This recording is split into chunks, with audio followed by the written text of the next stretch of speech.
आइए, सुनिए, देखिए, समझिए सनातन सत्य। जैसी दृष्टि वैसी सृष्टि, दृष्टि विज्ञान। कुदरत, कुदरती रचना एवं कुदरत के कानून से शाश्वत सुख की प्राप्ति। जोधपुर के परम पूज्य महात्मा उपासक प्रोफेसर डॉक्टर सोहन राज तातेड़ के निर्देशन में सनातन सत्य। जैसी दृष्टि वैसी सृष्टि, दृष्टि विज्ञान।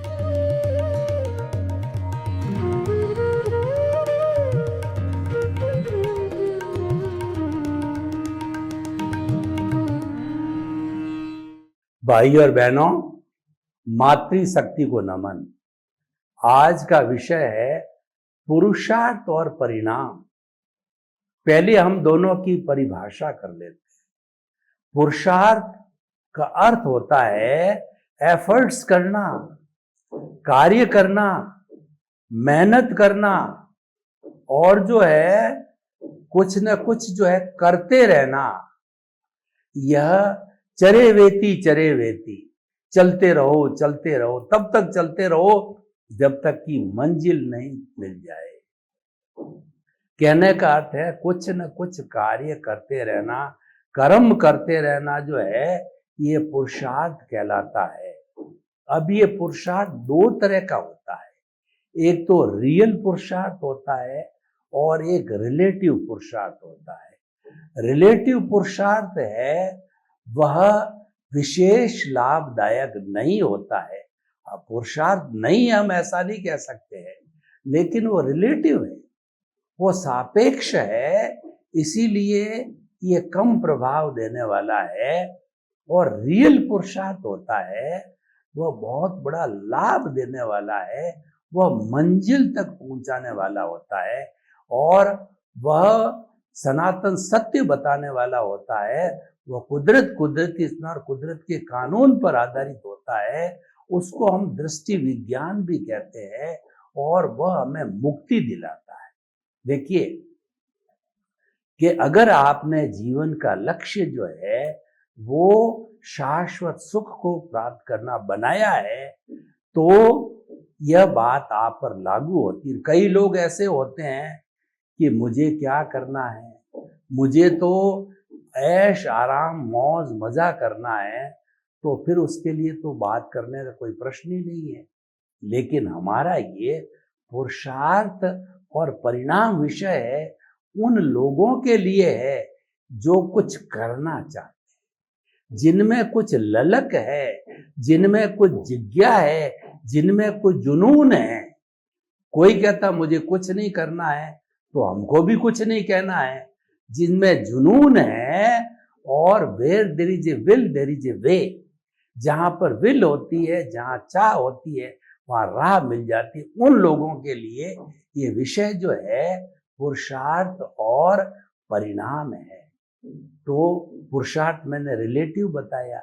रिलेटिव पुरुष का अर्थ होता है ये दुनियादारी की चीजों को प्राप्त करना, जैसे कि धन, दौलत, पद, प्रतिष्ठा, संपत्ति, सत्ता और ये जितना भी सारी चीजें हैं, भौतिक अचीवमेंट्स हैं, उनको प्राप्त करने के लिए जो कुछ भी हम भागा दौड़ी करते हैं, मन वचन काया को उसमें जोतते हैं, ये सारा रिलेटिव पुरुषार्थ है। लेकिन दार्शनिक भाषा में बात करें, रियल पुरुषार्थ के विषय पर बात करें तो ये सारा रिलेटिव पुरुषार्थ है वह अज्ञान है। अज्ञान कैसे, मैं आपको बताऊं। कई बार क्या होता है कि परिणाम मतलब रिजल्ट। अब परिणाम को पहले हम समझ लेते हैं, परिणाम किसे कहते हैं। आजकल कंपटीशन का युग है तो हमको कंपटीशन में परीक्षा देनी पड़ती है। 3 घंटे का जो है पेपर हमको हल करना होता है। मैं इसको पैरेलल चला रहा हूँ। पूर्व जन्म में हमने अगर 60, 70, 80, 90 वर्ष जिया तो उसको 3 घंटे के पेपर से भी जोड़ता हूँ। दोनों चीजें मैं एक साथ कर रहा हूँ कि आपका पूर्व जीवन है वो आज इक्वल टू दी वर्तमान 3 घंटे का पेपर फॉर दी कॉम्पिटिशन। उन दोनों को जोड़ने से क्या होगा कि वो भी ये जीवन परिणाम का बन जाएगा और आपका जो पेपर आपका सामने दिया और रिजल्ट निकला है वह भी परिणाम बन जाएगा। दोनों एंगल से मैं बात कर रहा हूँ। अब आपके पास में 3 घंटे का समय है, 15 जो है क्वेश्चंस है और 3 घंटे में पूरे करने हैं। आपने 2.5 घंटे में पूरे कर लिए। अब आपके मन में एक विचार आया कि मैं अब फ्री होकर के बुक एग्जामिनर को दे दूं आंसर बुक और घर चला जाऊं। फिर दूसरा चिंतन आया कि आधे घंटे का समय है और बहुत ही रेयर मुश्किल से ये कंपटीशन का अवसर मिलता है, तो आधे घंटे क्यों ना मैं इसको रिवाइज करूं। आपने देखा, कुछ जोड़ा, कुछ डिलीट किया, कुछ करेक्शन किया। आधे घंटे में आपने प्रयास करके जो परसेंटेज पहले बनती थी वो मान लीजिए पहले 60% बनती थी, तो 90% की परसेंटेज बनाने का आपने पेपर बना दिया। अब आपने एग्जामिनर को वह जो है वो आपकी आंसर शीट दे दी। अब मैं आपको पूर्व जन्म में ले जाता हूं। पूर्व जन्म में, वर्तमान में आज सोहन राज है, पूर्व जन्म में एक्स नाम का व्यक्ति था। तो वो जितने वर्ष तक जिया उतने समय तक आपने 3 घंटे का पेपर समझ लीजिए, 3 hours paper is equal to 80 years age. तो उसके अंदर जैसे जैसे भाव डाले, कॉजेस डाले, वो बंच ऑफ दी कॉजेस बना, वो कॉजल बॉडी बना और वो सारे भाव कर्म इस जन्म में वो द्रव्य कर्म बन करके, यानी उसका जब आयुष्य समाप्त हुआ तो आयुष्य समाप्त होने पर जो है वह उसने मतलब मृत्यु हो गई, हमारा मृत्यु हो गई, सोहन राज नाम का ये व्यक्ति मिला। तो पूर्व जन्म के अंदर जो जो क्वेश्चन पेपर हल किया था, वर्तमान में जन्म से मृत्यु तक वह जो कुछ भी कार्य मिलेगा वो सारा उसका रिजल्ट है। लेकिन भ्रम से हम मान लेते हैं कि मैं पुरुषार्थ कर रहा हूं, मैं बड़ा लेखक बना, मैं बड़ा प्रवचनकार बना, मैंने धन कमाया, मैंने घर का जो है भरण पोषण किया, मैंने बाल बच्चों को पाला पोसा। ये जो हम जो है झूठा कर्ता बन जाते हैं, ऑनरशिप डूअरशिप करने लग जाते हैं, यही अज्ञान है, यही कर्म बंधन का कारण है, यही घुमाने वाला है जो जन्म जन्मांतर में हमको घुमाता आ रहा है। तो हमको कर्ता नहीं बनना है। इस जन्म में कर्ता मैं करता हूं, उस पे क्रॉस लगा दीजिए। आपका नहीं, इस विश्व के कोई भी जो प्राणी है उस प्राणी को कर्ता मानने पे क्रॉस लगाए, कर्ता शब्द को हटा दीजिए। आपके डिक्शनरी में से कर्ता शब्द को हटा दीजिए ताकि आपको कंफ्यूजन नहीं हो। क्यों? कर्ता तो कुदरत है, कुदरत ने हमको जन्म दिया, कुदरत हमारी ऑपरेटर है, क्रिएटर है, डिस्ट्रॉयर है, वही करता है। हमें कर्ता को मानते ही रॉन्ग बिलीफ है। और कर्ता मान करके आप जितना भी पुरुषार्थ करो ये सारा रिलेटिव पुरुषार्थ है और ये रॉन्ग बिलीफ का पुरुषार्थ है, इसीलिए अज्ञान है। इसीलिए हम रिलेटिव पुरुषार्थ को जो है वो अज्ञान मानते हैं। आपकी मर्जी है। और लोग तो कहते हैं कि क्या फिर हम अकर्ता बन करके और हाथ पे हाथ धरे बैठे रहे। अरे भाई, हाथ पे हाथ धरे आप बैठे रह नहीं सकते। देखिए, आदमी जन्म से मृत्यु तक का जो आयुष्य काल होता है, जीवन होता है, उसके अंदर एक क्षण भी ऐसा नहीं आता है कि कोई भी मनुष्य जो है वह एक क्षण भी जो है चिंतन न करे, कर्म न करे। हम जो है, हम रात को नींद लेते हैं, उस वक्त ही सपने में कर्म करते रहते हैं। वो कर्म कौन कराता है? वो कर्म हमारा भीतर प्रभु विराजमान है, वो करवाता, उसकी साक्षी से कर्म होता है। अवचेतन मन कराता है। ऐसे क्योंकि वहां तो चेतन मन सो जाता है, तो अवचेतन मन काम कराता है। और हमारा जो अचेतन मन होता है वो तो वेयर हाउस है, वो कुछ करवाता नहीं है। तो काम कराने वाला अवचेतन मन है, वो सारे सपने दिखाता है। तो वहां भी हम कर्म करते हैं। तो हम ये कहते हैं कि हाथ पे हाथ धरे बैठे रहे। अरे भाई, आप रह नहीं सकोगे, क्योंकि आपका भुगतान है वो प्रारब्ध और उदय के अधीन है। हर क्षण जो है उदय प्रारब्ध चल रहा है और वही आपका परिणाम है। पिछले जन्म जो पेपर रिजल्ट देके आए थे वो आपका हर क्षण उदय प्रारब्ध है, वो परिणाम है, वो भाग्य है। तो मैं परिणाम इक्वल टू भाग्य कहूं तो उसको कोई अतिशक्ति नहीं, आपको कंफ्यूज नहीं होना है। तो पुरुषार्थ जो पिछले जन्म में किया, इस जन्म में परिणाम इक्वल टू भाग्य मिला। और इस जन्म के अंदर जो आप चार्जेस डालोगे, जो चार्ज करोगे, प्रतिष्ठित आत्मा के द्वारा जो चार्ज किया जाएगा, जैसे जैसे भाव डाले जाएंगे, अगले जन्म के अंदर वो भाव है द्रव्य कर्म के रूप में जो है फिर परिणाम आएगा। तो आज का जो हमारा पुरुषार्थ है वो आगे जाके परिणाम इंटू भाग्य बनता जाएगा। तो परिणाम जो पुरुषार्थ है वो भाग्य में बदलता है और भाग्य जो है वो पुरुषार्थ में बदल जाता है। तो परिणाम और पुरुषार्थ एक ही चीज है कि मेरे भाग्य में है जब ऐसी पत्नी मिली, मेरे भाग्य में है जब ऐसा अच्छा मकान मिला, मेरा भाग्य है जब मुझे ऐसे माता पिता मिले, ऐसे गुरु मिले और ऐसे मेरे को जो है मेरे वर्कर्स मिले, मुझे ऐसी फैक्ट्री मिली। ये मेरे पुण्योदय कारण, मेरे भाग्य के कारण। एक्चुअली वो भाग्य परिणाम है, क्योंकि पिछले जन्म में आप वैसे ही भाव डाल के आए थे, भाव कर्म करके आए थे और उसी कर्म के अनुरूप ही जो है, भाव कर्म के अनुरूप, कॉजेज के अनुरूप आपको वही माता पिता, पत्नी, बेटे, भाई, काम, कार्य, शैली और कमाना, फैक्ट्री, धन दौलत और कोई भी ऐश्वर्य, पद, प्रतिष्ठा, सब उसके अनुरूप ही मिलता है और वह मैकेनिकल मोड से मिलता है। उसमें आपकी कोई स्वतंत्रता नहीं है। और रियल बात में आप कहना चाहोगे तो वो आपका कोई पुरुषार्थ नहीं है, रिलेटिव में पुरुषार्थ है। क्योंकि रिलेटिव में आप कर रहे हो, आपके मन कर रहा है, वचन कर रहा है, काया कर रहा है, वो सब कुछ कर रहा है। तो रिलेटिव पुरुषार्थ को कौन मना कर रहा है और वो करा कौन रहा है? वो अज्ञान करा रहा है। अगर अज्ञान नहीं होता तो ये शरीर नहीं होता।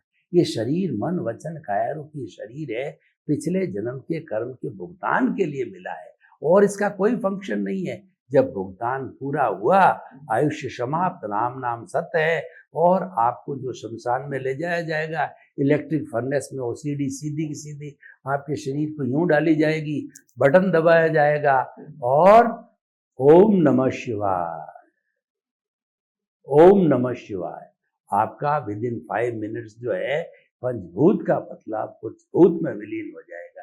इसका और कोई फंक्शन नहीं है। लेकिन जो पिछले जन्म में था, जिसकी प्रेजेंस से आपने भाव किए थे, वो भी इस जन्म के अंदर है, आगे जन्म में भी वही रहेगा। जन्म जन्मांतर के अंदर तो वो परमानेंट सत्ता, आपकी आत्मा, आपका प्रभु, आपका भगवान, ये तो अनादि अनंत काल से चला आ रहा है, पश्चानुपूर्वी है। उसकी विटनेस से, उसकी प्रेजेंस से, उसकी हाजिरी से होता है। मैं आपको उदाहरण देना चाहता हूं कि देखिए, मैं आत्मा को एक मानता हूं। अब उसके बैक साइड के अंदर 0 0 0 करके लगा रहा हूं। पहला 0 धन का, दूसरा 0 दौलत का, तीसरा 0 पद का, चौथा 0 प्रतिष्ठा का, पांचवा 0 बैंक बैलेंस का, छठा 0 गाड़ी घोड़े फैक्ट्रियों का। तो देखिए, जब एक 0 लगा, एक के बाद एक लगने से 10 हो गया, 2 लगने से 100 हो गया, 3 लगने से 1000 हुआ, 4 से लाख, यूं ये असंख्य संख्या बनती जाएगी। तो ये संख्या बनी तो आप में वृद्धि हुई, मल्टीप्लिकेशन हुआ। अब मैं क्या करता हूं, उस एक को काट देता हूं। अब आप मेरे को बताइए कि वो 10 0 1 के पीछे लगे हुए थे, उसकी कोई वैल्यू है क्या? आप उत्तर दीजिए। उसकी वैल्यू है 00। इसका अर्थ क्या कि आपका जो मूल स्वरूप है, आपका जो रियल पुरुषार्थ है। अब मैं रियल पुरुषार्थ पे आता हूं कि जिसको जानना है, जो रियल पुरुषार्थ है, वह चला गया, हंसा उड़ गया, एक कट गया, आत्मा चला गया। तो कोई वैल्यू है क्या? कुछ भी नहीं। आपके पास करोड़ों की संपत्ति, पद, प्रतिष्ठा, संबंध, सत्ता, सब कुछ है और आप चले जाओ, उसके बाद क्या है? ये भोगने वाला अहंकार भोगता है। ये मिश्र चेतन भोगता है, ये अज्ञान भोगता है, ये मोह भोगता है, और न तो कोई शरीर भोगता है, और बेचारा शुद्ध परमात्मा स्वरूप है, वो तो अपनी मस्ती में मस्त रहता है, वो तो मोक्ष का है, वो तो आनंद ज्ञान, वो तो सच्चिदानंद है। सत का मतलब अविनाशी, चित्त का मतलब ज्ञान दर्शन वाला, आनंद उसका लक्षण है। वो तो अशरीरी, वो तो इसके अंदर पड़ता ही नहीं है, वो तो बिल्कुल अलग है, वो तो उसकी केवल हाजिरी है।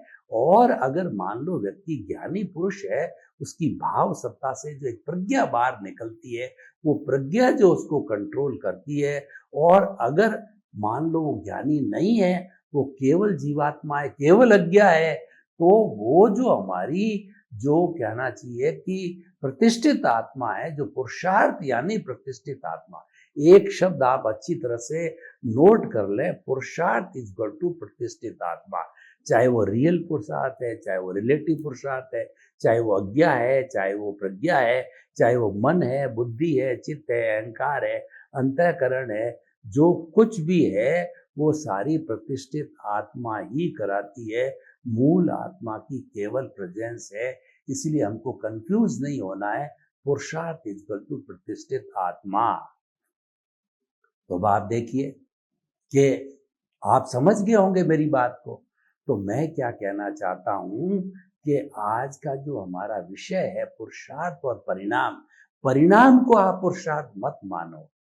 और ये कंफ्यूजन होता है, हम मान लेते हैं अज्ञान के वशीभूत होकर के जो है हम परिणाम को पुरुषार्थ मान लेते हैं। लेकिन वो तो आपका किया हुआ है, वो तो आपका टैप रिकॉर्ड है, वो आप भर के लाए हो। मन वचन काया की तीनों बैटरियां जो है पिछले जन्म से चार्ज करके लाए हो, और इस जन्म के अंदर वह 100% से डिस्चार्ज होती होती जीरो होगी। जीरो मतलब आपका आयुष्य समाप्त। आयुष्य समाप्त का अर्थ होता है आपने नया जन्म ले लिया, और आप जो है ये जन्म जन्मांतर में घूमते रहते हो। तो देखिए, अब हमने सारी जो बात करी, ये रिलेटिव पुरुषार्थ की बात करी, तो मेरा समय पूरा हो उसके पहले पहले मैं बताना चाहता हूँ कि रियल पुरुषार्थ क्या है। ये रिलेटिव पुरुषार्थ तो जन्म जन्मांतर में हम करते आए हैं, करते आए हैं, करते आए हैं। और अगर रियल पुरुषार्थ की नींव नहीं लगाई, रियल पुरुषार्थ को जाना नहीं, रियल पुरुषार्थ की हमने परिभाषा को नहीं समझा, रियल पुरुषार्थ कौन दे सकता है, रियल पुरुषार्थ क्या है, ये नहीं जाना हमने, तो वही हमारा हाल जन्म जन्मांतर से जो होता आया है वह भी इस जन्म में हो जाएगा। इसीलिए रियल पुरुषार्थ को मैं बताना बहुत जरूरी समझता हूँ कि रियल पुरुषार्थ है वो दृष्टि विज्ञान है। रियल पुरुषार्थ के अंदर आपको मन वचन काया को बीच में नहीं लाना है, क्योंकि मन वचन काया तथा उससे जुड़ी हुई हर अवस्था मात्र कुदरती रचना है, और वह व्यवस्थित है, वो जड़ है। और उसके संयोग के साथ में वियोग जुड़ा हुआ, वो तो नाशवान है, समाप्त होने वाली है। मैं तो इटरनल की बात करता हूँ। और वह केवल जो रियल पुरुषार्थ होता है वह अक्रिया होता है, समझ को खुला करना होता है, यानी आपको मात्र ज्ञाता दृष्टा बनता है। अब मैं मूल पॉइंट पे आता हूँ। आपको मात्र ज्ञाता दृष्टा बनना है। ज्ञाता दृष्टा जो है आपके प्रभु का, भगवान का, आत्मा का, आपके रियल स्वरूप का जो है वह स्वभाव है। आपको केवल स्वभाव में रमण करना है और कुछ नहीं करना। स्वभाव में रमण करना है, वह अक्रिया है, और वह मुक्ति का मार्ग है, वह रियल पुरुषार्थ है, वह दृष्टि विज्ञान, उसमें करना कुछ नहीं होता है। अपने स्वभाव में रमण करने का अर्थ होता है भेद विज्ञान करो, कि आप अपने इस जीवन के दो अकाउंट बनाओ, एक अज्ञा का अकाउंट, एक प्रज्ञा का अकाउंट। अज्ञा मतलब शरीर का अकाउंट, और प्रज्ञा का मतलब आत्मा का अकाउंट। क्योंकि मूल आत्मा कुछ करती नहीं है, तो उसका अकाउंट काम क्या आ जाएगा। प्रज्ञा का अकाउंट जो होगा वो आपको मतलब जो है वो रियल पुरुषार्थ कराएगा। रियल पुरुषार्थ प्रज्ञा कराएगी। वो पुरुषार्थ रियल पुरुषार्थ क्या प्रज्ञा कराएगी कि ये मन वचन काया रूपी सोहन राज क्या कर रहा है, क्या खा रहा है, क्या पी रहा है, क्या उठ रहा है, इसको कौन ठोक रहा है, कौन इससे प्यार कर रहा है, कौन जो इसकी दुर्गति कर रहा है, कौन इसको गाली दे रहा है, वो आप खाली देखते रहो, देखते रहो, देखते रहो, नो प्रतिक्रिया, नो टकराव, नो बात, नथिंग एट ऑल। वो कुछ नहीं करना है, यानी उससे मुक्त रहना है, उससे जुड़ना नहीं है। इसलिए हमारा सिद्धांत ज्ञाता दृष्टा का क्या बना कि मन वचन काया से मुक्त, ऐसा मैं शुद्ध आत्मा हूं। ये ज्ञाता दृष्टा भाव है कि ये तो मन वचन काया अलग है, ये तो जड़ है। हम चेतन की बात कर रहे हैं, जड़ पे जड़ के कानून लगता है, और ये कानून होता है कुदरत का कानून, इस पे लागू होता है। क्योंकि कुदरत कहती है मैंने तेरे को जन्म दिया है, मैंने तेरा पालन पोषण किया है, तू मेरे ताबे है, तेरे को जीवन भर मेरे अनुसार ही चलना पड़ेगा। तू करता नहीं है, करता तो मैं हूं, करता तो व्यवस्थित शक्ति है। तो तू अपने आप को कभी करता ना खुद को मानना, ना किसी जीव को मानना। ये बहुत क्लियर इंस्ट्रक्शन देती है। तो अगर तू ऐसा मानता रहेगा तो तेरी मुक्ति निश्चित रूप के अंदर है। तू अगर अकर्ता मानेगा अपने को, कुदरत हमको एक ही बात कहती है कि सारे जगत के सब जीवों को अकर्ता, निमित्त, निर्दोष और शुद्ध आत्मा समझो। इसके अलावा हमें कोई सीख नहीं देती कुदरत। वापस दोहराता हूं, कुदरत क्या कहती है कि 84 लाख जीवा योनिक प्राणियों को निमित्त, निर्दोष, अकर्ता और शुद्ध आत्मा समझो। निमित्त का अर्थ यह है कि कर्ता नहीं होता है तो वह निमित्त ही बनता है, कि मैं आपके लिए निमित्त बना, मैं बच्चे के लिए निमित्त बना, बच्चे को मैंने पढ़ाया लिखाया पाला पोसा, मैं निमित्त बना। और ये मकान किसी और था, मैंने मेरे परिवार के लिए जो है इसको परचेज किया, तो परचेज में मैं निमित्त बना। और निर्दोष क्या? निर्दोष ये है कि दुनिया की ऐसी कोई ताकत नहीं है जो कि मुझे लाभ पहुंचा सके, हानि पहुंचा सके। 33 करोड़ देवी देवता में कोई पावरफुल नहीं है जो मुझे लाभ पहुंचावे, हानि पहुंचावे। मुझे तो मेरे कर्म ही लाभ और हानि पहुंचाते हैं। इसका मतलब है कि सारी दुनिया निर्दोष है, पूरी सृष्टि है वह निर्दोष है, हर प्राणी निर्दोष है, उसका कोई दोष नहीं, क्योंकि वो तो निमित्त है। उसके साथ मैंने पूर्व जन्म के अंदर बुरा बर्ताव किया, तब वो निमित्त बन करके मेरे साथ में वैसा ही रिपीटेशन कर रहा है, उस ध्वनि की प्रतिध्वनि कर रहा है। तो मुझे तो जो है उसको, उसका जो एहसान मानता हूं मैं, कि तुम जो है तुम्हारा एहसान है, तुम मुझे एनओसी देने के लिए आए हो, तुम मेरे को मुक्ति दिलाने के लिए आए हो, तो जो तुम्हारा बहुत बहुत धन्यवाद है, तुम्हारे को साधुवाद है, मैं कृतज्ञता ज्ञापित करता हूँ। तुम निमित्त बन के आए हो, निमित्त, निर्दोष और जो है अकर्ता। 3 बात हो गई।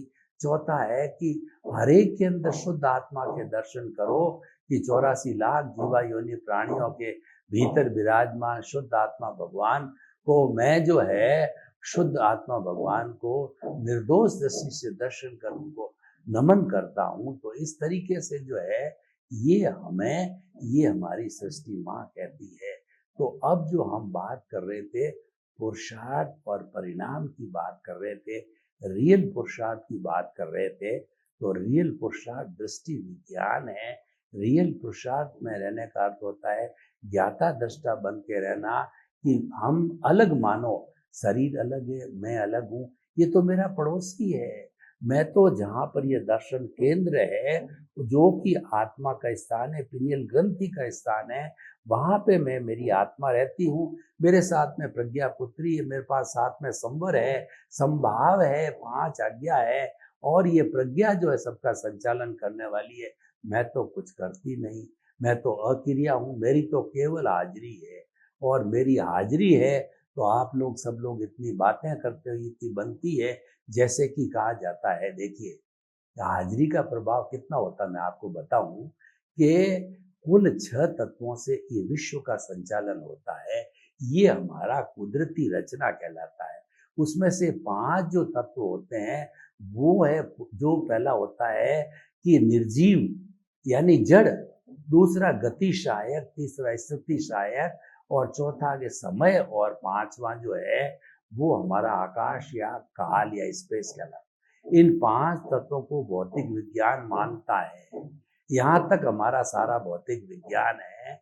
और उसके बाद में अध्यात्म विज्ञान में घुसे तो आत्मा तत्व छठा जुड़ गया।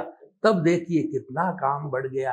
आत्मा को जोड़ने से जो हमारा कर्म विज्ञान, हमारा जो है पुनर्जन्म का सिद्धांत, हमारे सुख दुख की अनुभूति और हमारे ज्ञान अज्ञान की बातें और हमारे ये सारे धार्मिक ग्रंथ आए, अहिंसा आई, कितनी कितनी बातें जुड़ गई जो कि भौतिक विज्ञान में नहीं है। क्योंकि भौतिक विज्ञानी केवल जड़ पर काम करता है और उन्होंने जड़ पे काम करके 116 तरह के तत्व निकालिए। जड़ है गलन मिलन धर्मा है, और ये गलता है, मिलता है, टूटता है, जुड़ता है। लेकिन इसका जो सूक्ष्मतम रूप जो परमाणु है, वह जो अजर अमर है, वह शुद्ध स्वरूप में है। जब एक से द्विपरमाणु होता है और उसके बाद मल्टीप्लिकेशन होके अणु बनता है, अष्टस्पर्शी बनता है, तब जाकर के अशुद्ध होता है। लेकिन ये परमाणु नाम का जो जड़ है, पुद्गल है, वह शाश्वत है। भगवान ने कहा कि ये नॉन डिस्ट्रक्टिबल है, नॉन डिविजिबल है। और दूसरी तरफ चेतना जब जुड़ी, जब कितना काम बन गया। तो हम यही कहना चाहते हैं, चेतना की हाजिरी से ये सारा इतने ग्रंथ बने और वो बने। अगर इन ग्रंथों में से चेतना को निकाल दो, अरे ग्रंथों की क्यों बात कर रहे हो, इस शरीर में से हंसा उड़ जावे तो फिर क्या कोई आपको घर में रखेगा? क्या आपकी पत्नी रखेगी? क्या आपका बेटा रखेगा? कोई नहीं रखेगा। सब कहेंगे ये सारे रिलेटिव आ गए हैं, खून का पानी हो गया है, और उसके बाद में कीड़े मकोड़े घूम रहे हैं, बदबू आ रही है, जल्दी करो जल्दी करो जल्दी करो। और जल्दी हो जाती है हमारी, जो राम नाम सत्य हो जाता। तो भाइयों, मोल किसका है? मोल जो है ये इसका शाश्वत तत्व का है, वो रियल पुरुषार्थ है। उसका रुझान करना, उसकी बात करना और ज्ञाता दृष्टा के अंदर रहना, भेद विज्ञान करना और इसके गुणों की भजना करना, ये क्या चीज है? ये जो है अजर अमर अविनाशी है, और ये वन गंध वर्ण गंध रस रहित है। ये जन्मता नहीं, मरता नहीं, किसी को रोकता नहीं, किससे रुकता नहीं, कोई इसको काट नहीं सकता, कोई इसको सुखा नहीं सकता। ऐसा हमारा ये है, जिसकी ताकत से मैं बोल रहा हूँ, हाथ हिला रहा हूँ, काम कर रहा हूँ, सारी कुछ गतिविधि कर रहा हूँ। तो हम अब समझ गए कि ये रियल पुरुषार्थ है। रियल पुरुषार्थ के ऊपर जो है वो जड़ के रिलेटिव पुरुषार्थ के कानून लागू नहीं होते, और रिलेटिव पुरुषार्थ के जब रियल पे नहीं होते तो रियल के भी रिलेटिव पुरुषार्थ पे कानून स्वतंत्र है। व्यक्ति आत्म क्षेत्र में जाते ही, ज्ञाता दृष्टा बनते ही, भेद विज्ञान करते ही जो है, आप इंट्रोस्पेक्शन करते ही, आप सेल्फ रियलाइजेशन करते ही एकदम जो है, आप कहना चाहिए परफेक्टली जो स्वतंत्र हो जाते हो, बिल्कुल फ्री हो। आप चाहो जैसे कर सकते हो, बंधे हुए नहीं हो। लेकिन ये जड़ बंधा हुआ है, और वो हमारा रिलेटिव पुरुषार्थ है। पुरुषार्थ हम भी मानते हैं, लेकिन और वो जितना भी परिणाम है वो सारा भाग्य है। जो पिछले जन्म का पुरुषार्थ था, इस जन्म में वो परिणाम आता है। तो हमें ये बहुत अच्छी तरह से समझ लेना कि परिणाम हमारा भाग्य है, और पुरुषार्थ हमने किया, जब परिणाम मिला है, और पुरुषार्थ जड़ के लिए करते हैं, वो रिलेटिव पुरुषार्थ है। और अपने आप को कर्ता मानना, ये भी रिलेटिव पुरुषार्थ है। यही कर्म बंधन का कारण है, यही कॉजल बॉडी का कारण है। और जब आप अपने को कर्ता नहीं मानते हो, आप अपने को निमित्त, निर्दोष, अकर्ता और जो शुद्ध आत्मा सारी दुनिया को मानते हो, इसका मतलब आप रियल पुरुषार्थ में चले गए और आपने सब कुछ समझ लिया। सर्वे भवन्तु सुखिनः, सर्वे सन्तु निरामया। लोक के सब जीवों को सुख मिले, शांति मिले, आनंद मिले, प्रेम मिले। वसुधैव कुटुम्बकम के रूप में हम एक ही माँ और बाप की संतान होने के नाते जो है, हम प्रेम से रहे, सौहार्द से रहे, और इस स्वर्ग को इस धरती पर उतार लावे। आप सभी के प्रति धन्यवाद।